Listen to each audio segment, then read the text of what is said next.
New video evidence has surfaced in the Nolan Wells case, and it corroborates something two witnesses already told investigators weeks ago, something that could reshape the entire timeline of what happened to him on Horn Island. Footage obtained from the boat that carried Nolan's friends off the island shows 7 people on board as it's towed back toward the mainland. Nolan is not one of them. It is the clearest outside confirmation yet that Nolan was still alive, still present, still somewhere on that island after his friend's boat pulled away without him. And it is forcing investigators and everyone following this case to take a much harder look at exactly what happened in the hours that came next. If you've been with us since the 4th of July, you already know how many times this timeline has shifted. This might be the most significant shift yet, so stay with us for this one. And if you want every update on this case delivered the moment it breaks, make sure you're subscribed with notifications turned on, because this story is moving fast, and it is not close to over. Let's get straight into what we actually know, because this development changes the shape of the investigation. 2 witnesses. That is the detail that broke everything open in late July. According to sources with direct knowledge of the investigation, at least 2 separate individuals who were interviewed by law enforcement told investigators they saw Nolan on Horn Island after his friend's boat had already departed for the mainland. These are not members of Nolan's friend group. These are not people who were already under public scrutiny. These are outside witnesses, independently interviewed by investigators, independently placing Nolan on that island after the point where his friends say they left him behind. That distinction is the whole story. For over a month, the account of what happened to Nolan after 4:30 in the afternoon on July 4th rested almost entirely on the word of the people he was with. According to a Mississippi Department of Marine Resources police report obtained by ABC News, several of the friends who traveled to the island with Nolan told authorities that when they left, he was in the company of a woman they didn't know, and that he had chosen to stay behind, intending to catch a later ride. That account had never come from anyone outside that friend group, until now. And that claim doesn't stand alone anymore either. Around the same time this development was taking shape, a completely separate organization was doing its own analysis of that exact same day. The United Cajun Navy, a volunteer disaster response group that traces back to Hurricane Katrina, and has since helped search for missing people in cases across the country, assisted in the physical search for Nolan on Horn Island back in July. Its vice president, Brian Trasher, was reportedly piloting a search aircraft the day Nolan's body was found. Weeks later, the organization released a 22-page working analytical report, built from GPS coordinates, boat photos, annotated timelines, and social media statements submitted by their own followers, and shared directly with the Jackson County Sheriff's Office, the district attorney, and Nolan's parents. For starters, the United Cajun Navy is a volunteer search and rescue organization that responds to natural disasters and missing person cases across the country. Following Nolan's disappearance, members of the organization reviewed photographs, videos, GPS coordinates, maps, and publicly available statements to reconstruct the timeline of what happened at Horn Island on July 4th. The result is this 22-page analytical report dated July 31st, 2026, titled Geospatial Timeline and Vessel Movement Analysis. Right away, the report lays out the question investigators were trying to answer. At what time did the key events happen? Which boats were present? Which boats moved? When did they move? Who was aboard them? When did the Triton begin taking on water? And finally, what happened between Nolan's last independently corroborated sighting and the reported 431 departure of the boat he arrived on?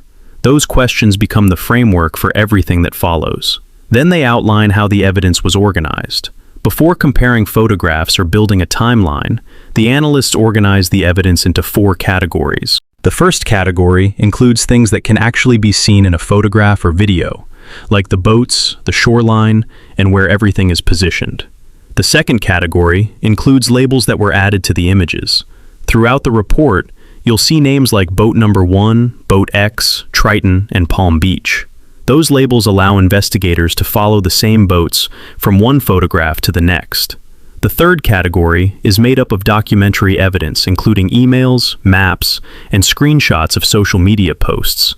And the fourth category is analytical inference, where investigators compare multiple pieces of evidence to see whether they support the same conclusion. The first major finding focuses on a GPS location connected to the search. The report references a coordinate provided through the Mississippi Department of Marine Resources. Investigators compared that coordinate with another map pin that had been submitted during the investigation. When they measured the distance between the two locations, they found they were only about 1.6 meters apart, roughly 5 feet. The report also references a second coordinate, approximately 279 meters away, but doesn't identify what event that second location represents. With the search location established, investigators begin identifying the boats that appear throughout the photographs. To keep everything organized, they assigned each vessel a consistent label: Boat Number 1, Boat X, Boat Number 2, Boat Number 3, Palm Beach, and Triton. Throughout the report, those same labels appear again and again, allowing investigators to compare where each boat appears in one photograph versus another, and document changes over time.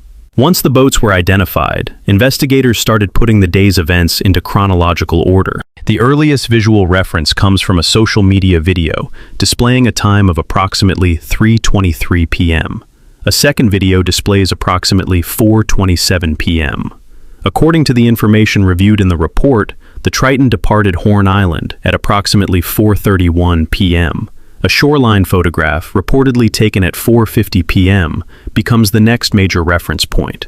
The report then incorporates statements describing activity around 5 p.m., a search planning coordinate documented at 6 p.m., and finally, a witness statement describing observations made around 7:30 p.m. Piece by piece, investigators use those times to build the working timeline presented throughout the report. Once the timeline was in place, investigators compared the photographs. One of the changes they documented involved Boat Number 2, identified throughout the report as Frontier Bay. In earlier photographs, the boat appears anchored in one location, but by the time the 450 photograph was reportedly taken, it appears in a different position. Investigators also observed that Boat X appears in one configuration of boats, but is absent in another, documenting another change in the arrangement of vessels visible that afternoon. The report also notes that Nolan may possibly appear somewhere within the 450 photograph, although investigators were unable to make a positive identification from the image alone. Another section of the report focuses on the Triton and when it may have begun taking on water. The analysts reviewed the photographs, videos, and other materials included in their investigation, but were unable to determine when that occurred. To answer that question, they recommend collecting additional electronic records from the boat, including GPS info, engine data, build pump history, and onboard photographs and videos, along with interviews from everyone who was on board. The report then compares several public statements made after Nolan disappeared. Matthew Lamp described a group that was nearly involved in a fight around 5 p.m. Melissa Thomas later responded, saying she believed the person being described was someone else. The report includes both statements, as investigators continue comparing witness accounts with the photographs and videos collected during the investigation. The final statement comes from Caitlin Brocard, not sure how to pronounce that, who wrote that her group remained in the area until approximately 7:30 p.m., before leaving, and that Nolan was nowhere in sight. Near the end of the report, investigators identify the evidence they believe would help complete the timeline. That includes confirming Nolan's last, independently corroborated sighting, authenticating the original video showing the 323 and 427 timestamp, identifying Boat X and everyone aboard, verifying the Triton's reported departure using electronic records, and creating a complete passenger list for each vessel so those accounts can be compared with the photographs, videos, and other digital evidence. One thing I found interesting is that the report ends almost the same way it begins. It comes back to the timeline. Investigators write that the period between Nolan's last independently corroborated sighting and the reported 4:31 departure remains the principal interval they're trying to reconstruct. To be clear about what this report is and what it isn't, the United Cajun Navy has been upfront that it's not a law enforcement finding, and not, in their vice president's own description, a bombshell. It's an outside compilation, not an official conclusion, and the organization has openly disclaimed that it can't verify the metadata or authenticity of a lot of what was submitted to it. But what it does offer is something almost nobody else in this case has provided: an independent, document by document, accounting of exactly which boats were where and when. According to that report, the boat Nolan arrived on, identified as the Triton, departed Horn Island at 4:31 in the afternoon. That's not an estimate. That's a GPS-logged departure time. And the report zeroes in on the exact same gap our two witnesses now speak to. The United Cajun Navy places Nolan's last independently corroborated sighting somewhere between 3:23 and 4:27 that afternoon, 4 minutes before that GPS-confirmed departure. That's the gap. Not a vague afternoon window, but a specific, roughly hour-long stretch that a completely separate volunteer organization, working from its own submitted evidence, arrived at independently. And it's the same general window our two witnesses are now filling in from the other side, by saying they saw Nolan on the island after that boat pulled away. The report also directly addresses something we need to talk about carefully, because it's exactly the kind of claim that's been spreading with a lot more confidence online than the evidence actually supports. Among the social media statements the organization examined, one follower, Matthew Lamp, said he believed Nolan was part of a group that was almost in a physical fight around 5 o'clock that evening. But another follower, Melissa Thomas, replied directly, saying the person Lamp saw wasn't Nolan at all, that it was someone else entirely, in a different boating party. The United Cajun Navy included both statements in its report, sitting in direct contradiction with each other, and drew no conclusion from either one. That's worth sitting with. As far as we can tell, this is the actual origin point for a version of this story that's been circulating far more confidently than the underlying evidence supports. And even the two people closest to that specific claim can't agree on who they actually saw. The report includes one more account worth mentioning, a woman named Caitlin Brashard, who photographed the cluster of boats near Nolan's group, told the organization that when her own party left the island at 7:30 that evening, 3 hours after the Triton departed, Nolan was nowhere in sight.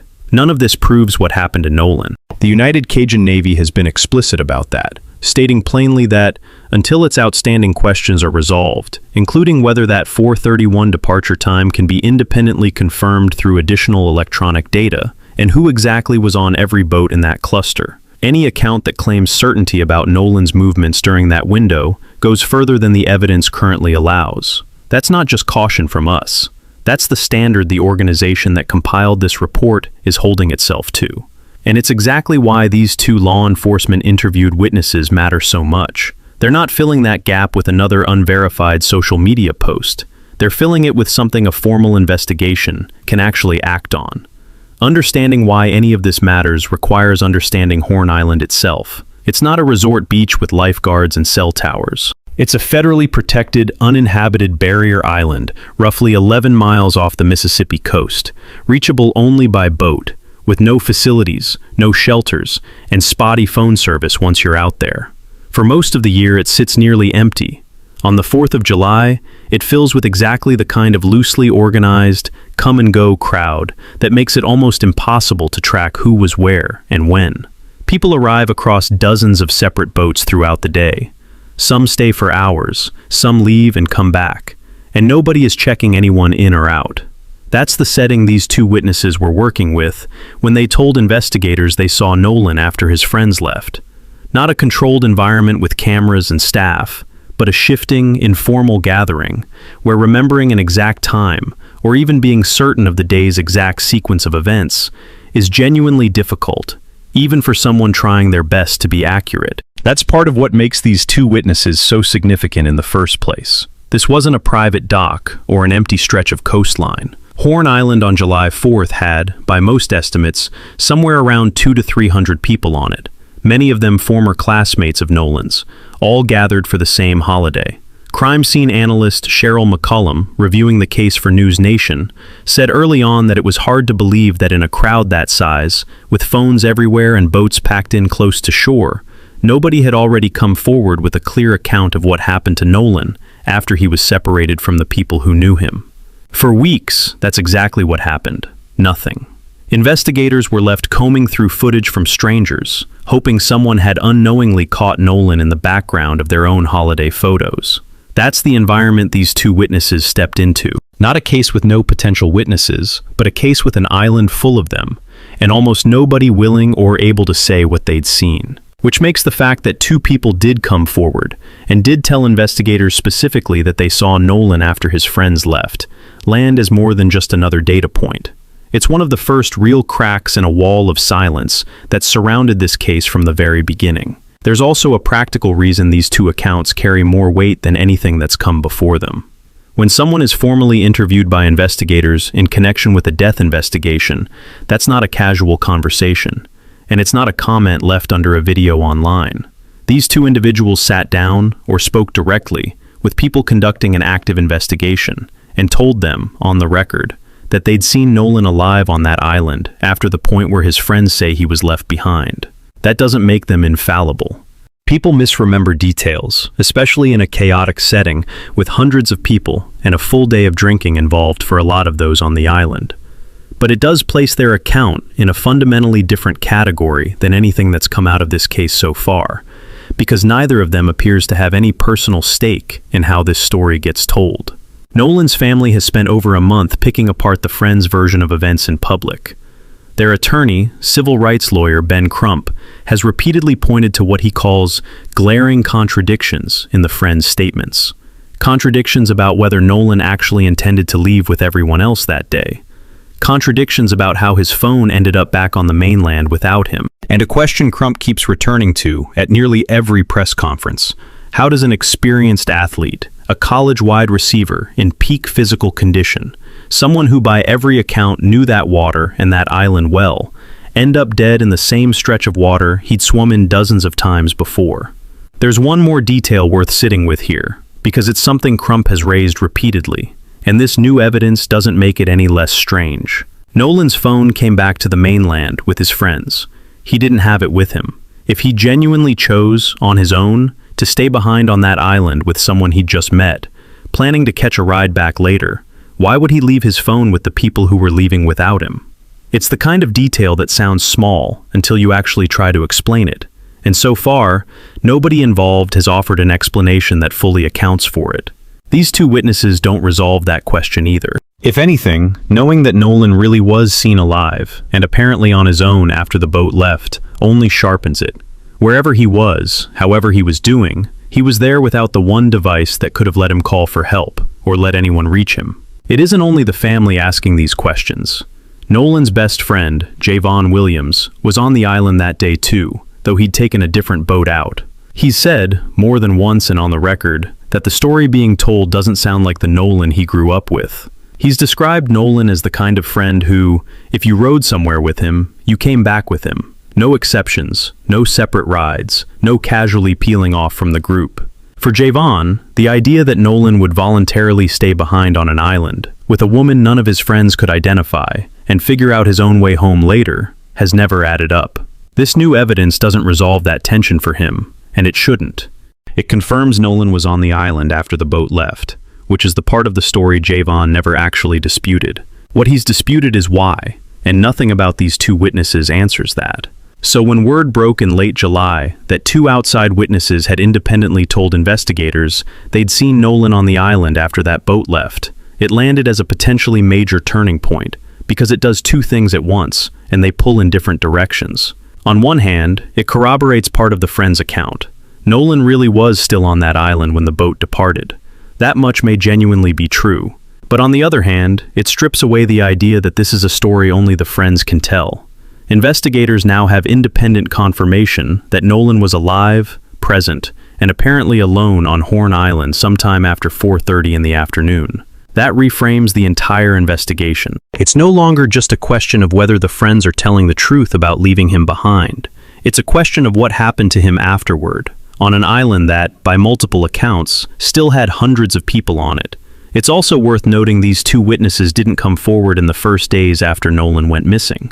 Their accounts surfaced in late July, nearly a month later, after the case had already drawn national press coverage, multiple press conferences from Crump, and mounting public pressure for anyone with information to come forward. We don't know their specific reasons for waiting, and we're not going to speculate on that here. What we can say is that the timing lines up with when this case truly went national, which may simply reflect how these situations tend to unfold. The more attention a case receives, the more people who were actually there that day start reconsidering what they saw and whether it matters. Now let's go back to that 4:31 departure, because a lot of what follows hinges on it. GPS data confirms the Triton left Horn Island at that exact minute, after its bilge pump began failing and the boat started taking on water.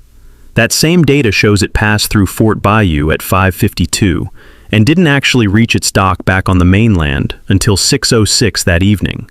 That's an hour and 35 minutes for what should have been a fairly direct trip back to shore. And that window is where a significant part of this new evidence lives. Here's what we know happened during that gap. As the boat took on water off Horn Island, one of the young men aboard, Wyatt Pyron, called Sea Tow, a private towing service, asking for help. TMZ later obtained that call and ran it through audio enhancement, and when the enhanced version circulated online, a theory exploded almost overnight, that somewhere in the background, roughly 12 seconds into the recording, you can hear someone ask whether he's dead.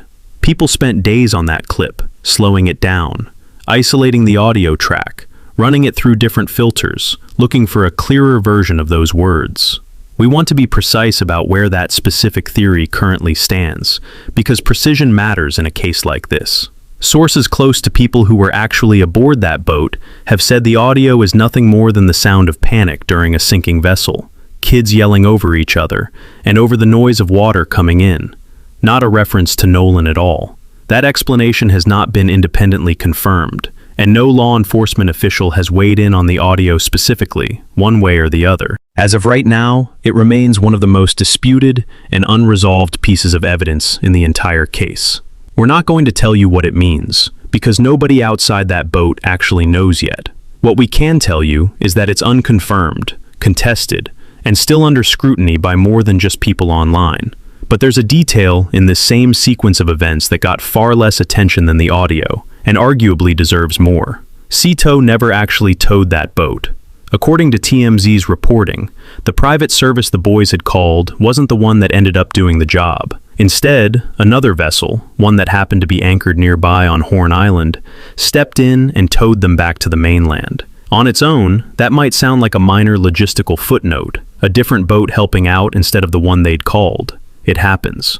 But in a case where the entire narrative depends on minute-by-minute timeline reconstruction, every additional boat, every additional person near that shoreline in that hour and 35 minutes is someone investigators now need to account for.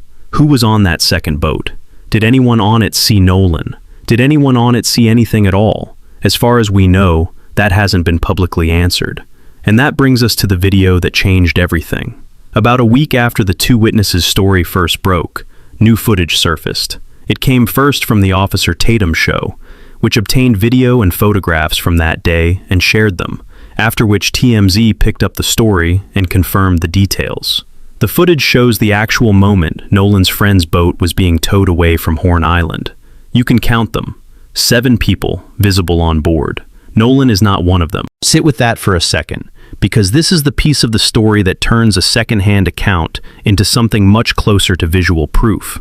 2 witnesses said they saw Nolan on the island after his friends left. Now there's footage of that exact boat, apparently at that exact moment of departure, and Nolan simply is not on it. It's the strongest piece of outside, physical evidence this case has produced since Nolan's body was found. To be responsible about what this video does and does not tell us. It does not tell us what happened to Nolan after that boat pulled away. It does not tell us who the woman was that his friends say he stayed behind with.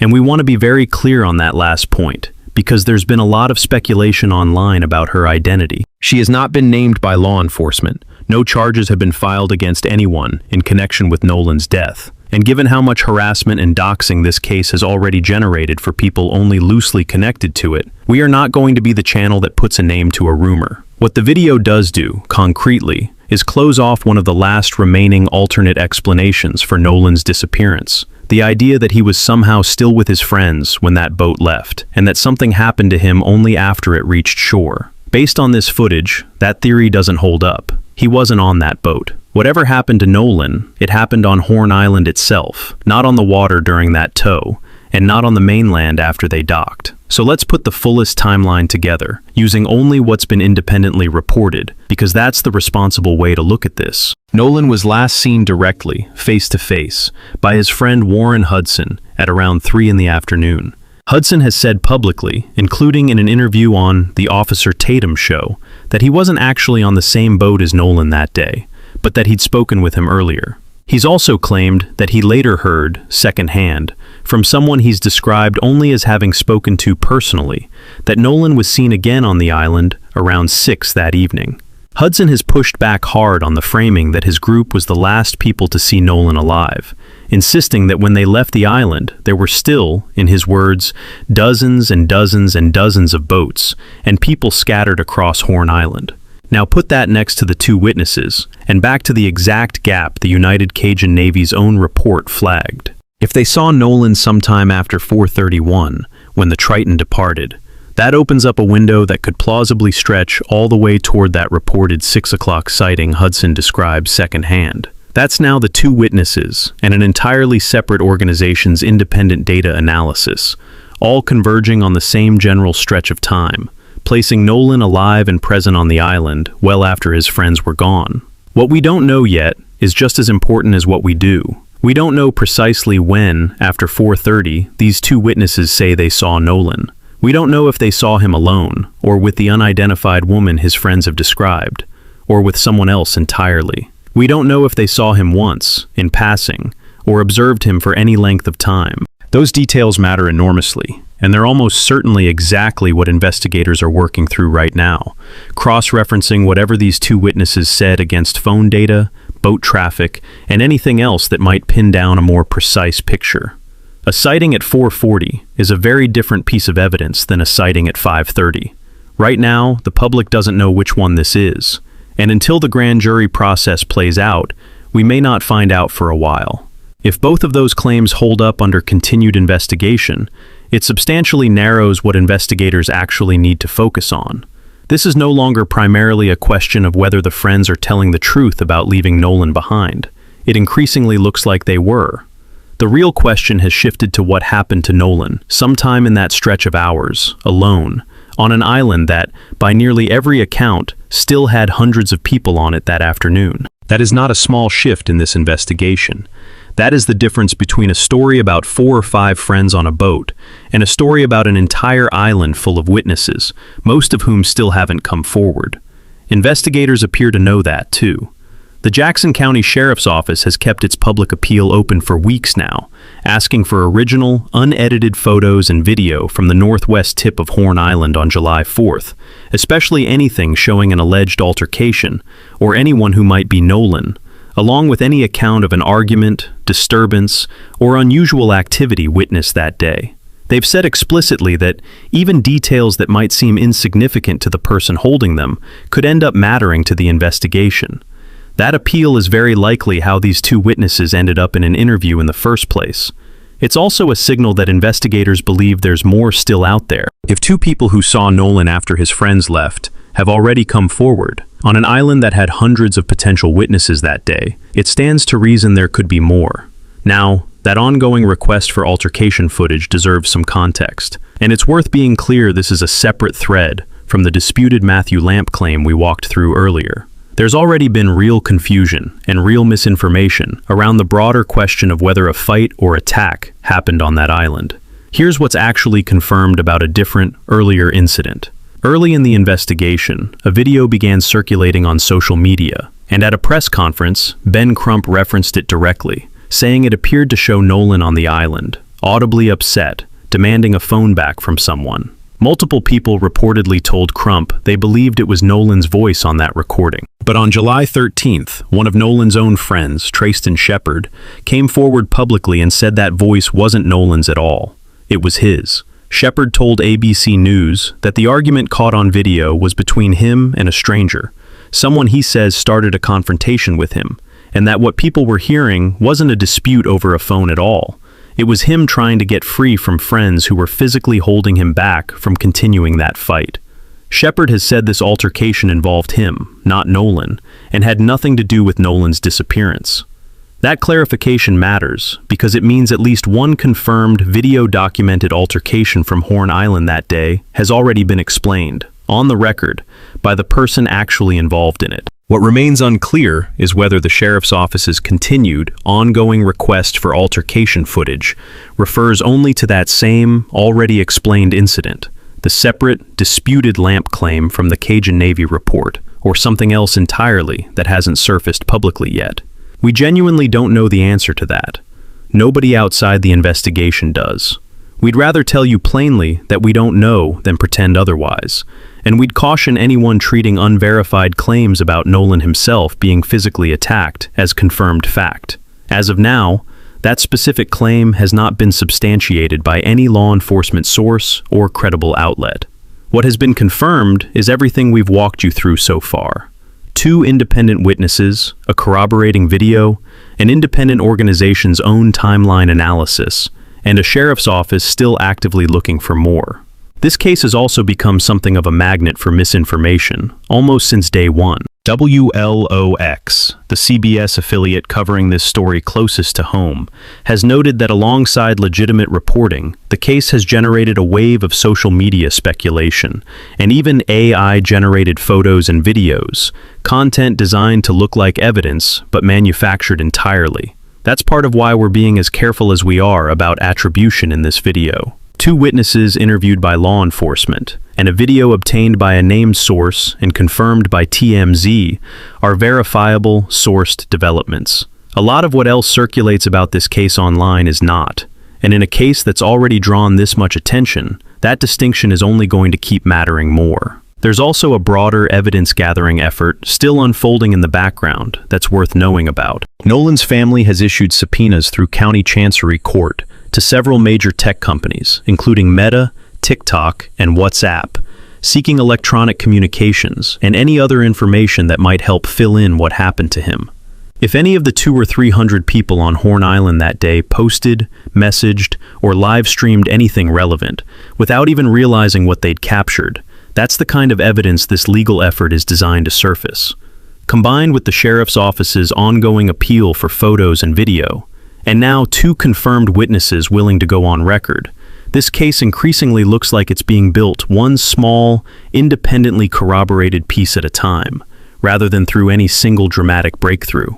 For the family's legal team, this kind of independent corroboration is exactly the sort of evidence that can shift a case like this. An investigation built almost entirely on the word of people who have an obvious interest in how the story gets told is inherently harder to build on. Independent witnesses, especially ones with no connection to either side, are the kind of evidence that can carry real weight with a grand jury, because they don't come preloaded with the same built-in skepticism. That doesn't mean the friends were lying about anything.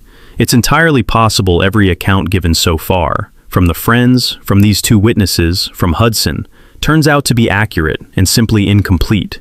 Each person describing a different sliver of a day that had hundreds of people moving in and out of the same small stretch of island. But incomplete accounts are still valuable, especially when the pieces are finally starting to overlap instead of standing alone. Not everyone examining this new evidence is reading it the same way. District Attorney Angel Myers McIlrath has publicly defended both the pace and the thoroughness of the investigation, pushing back on the growing public perception that her office is either slow-walking the case or treating it with anything less than the seriousness it demands. Separately, News Nation brought in a former FBI agent, Jennifer Coffindaffer, to review what's publicly available, and her read on it is notably different from where a lot of the online conversation has landed. Based on surveillance footage, witness accounts, Coast Guard communications, and the riptide conditions around Horn Island that day, she's said publicly that what she sees points toward a tragic accident rather than foul play. That is her outside professional assessment, not a finding from the official investigation, and it's important to hold those 2 things separately, because, officially, nobody has concluded anything yet. Both the independent autopsy commissioned by Nolan's family and the state's official autopsy have listed his cause and manner of death as undetermined, pending further investigation, not accident, not foul play, undetermined. Anyone telling you they know for certain how Nolan died, in either direction, is telling you more than the medical examiners currently know. What is not in dispute is where this case goes next. It is now headed to a Mississippi grand jury, For anyone who hasn't followed a case like this before, it's worth explaining what that actually means at this stage. A grand jury doesn't determine guilt or innocence, and it doesn't hold a trial in the way most people picture one. Its job is narrower than that. Prosecutors present evidence, and the grand jury decides whether there's enough for formal charges to move forward against someone, or whether the case ends without charges at all. That's part of why so much of the evidence in this case, including whatever these two witnesses told investigators, is being kept out of public view right now.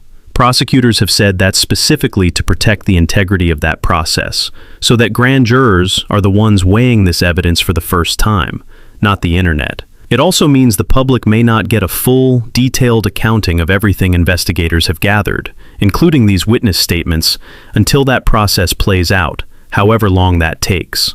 Around 60 witnesses have been formally interviewed over the course of this investigation. 2 of them just became significantly more important than the other 58, because they're the 2 who can place Nolan somewhere his friends never could. For Nolan's family, none of this answers the question they've been asking publicly since the very first week of July. What actually happened to their son in the hours between his friend's boat leaving Horn Island and his body being found, 2 days later, on almost the exact same stretch of shoreline where he was last seen? The 2 witnesses don't answer that question. Nobody has answered that question yet. What they do is confirm something that, until a few weeks ago, was only ever the friend's word to give. Nolan didn't vanish the moment that boat pulled away. He was still there. Somebody outside that friend group saw him, and now there's video that backs it up. For a family that spent over a month being told, in effect, to trust the accounts of the people who were with their son last, that confirmation from complete strangers may be the closest thing to validation they've gotten since this entire investigation began. That's where this stands right now. The grand jury process is next, and by its nature, a lot of what happens from here is going to happen behind closed doors, at least for a while. We'll be watching for whatever comes out of it, and if this case moves, we'll be back with an update the same day it breaks. If you've made it this far, you clearly care about getting this one right, and so do we. Subscribe if you haven't, turn on notifications so you don't miss the next development, and drop a comment letting us know what you think this new evidence actually changes about where this investigation is headed. We'll see you in the next one.